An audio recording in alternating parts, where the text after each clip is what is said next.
Men being, as has been said, by nature, all free, equal and independent.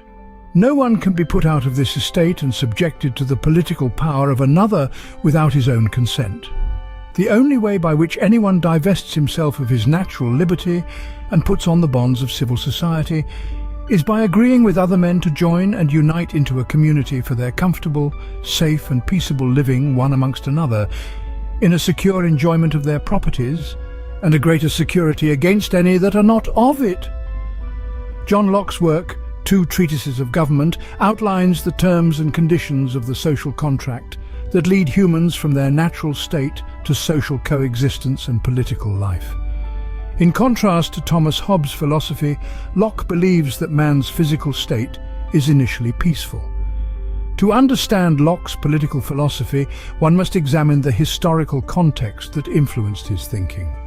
Locke's deep religious belief leads him to view natural law as God's law, a set of moral principles inherent in human nature. And he believes that, as a rational being, man progresses towards salvation through empirical means. Locke also advocates for property rights and sees it as a critical condition of the social contract. This belief reflects his ideology to legally guarantee the rights of the rising bourgeoisie against the authoritarianism of the godly monarchy. Similarly, in a historical context marked by political instability, internal turmoil and external threats, Thomas Hobbes bases his social contract on the need for security and protection of citizens. This contract assigns people's natural freedom to a mighty authoritarian power capable of securing them.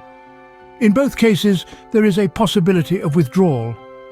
If the central authority is weakened and the citizens' security and regularity are not ensured, Hobbes's contract is broken.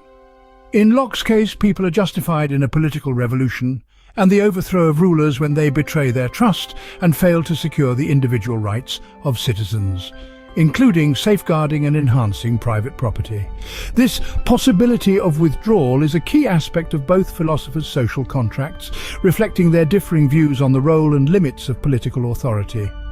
While Locke's work has been widely celebrated for its contributions to political thought, it is not without its critics. One such critique is that it doesn't promote full equality among citizens, as it excludes non-property owners, such as the working class, who are not considered legitimate to revolt and claim total equity through overthrowing rulers. This critique underscores the need for a nuanced understanding of Locke's philosophy.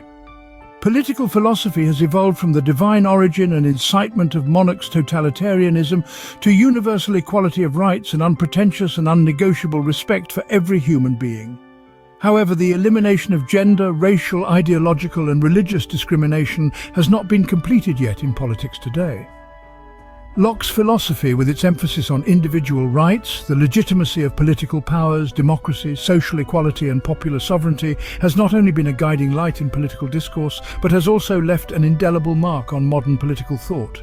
Its influence can be seen in the American Declaration of Independence and the initial constitutions of the United States, and it catalyzed the French Revolution, igniting liberal ideas.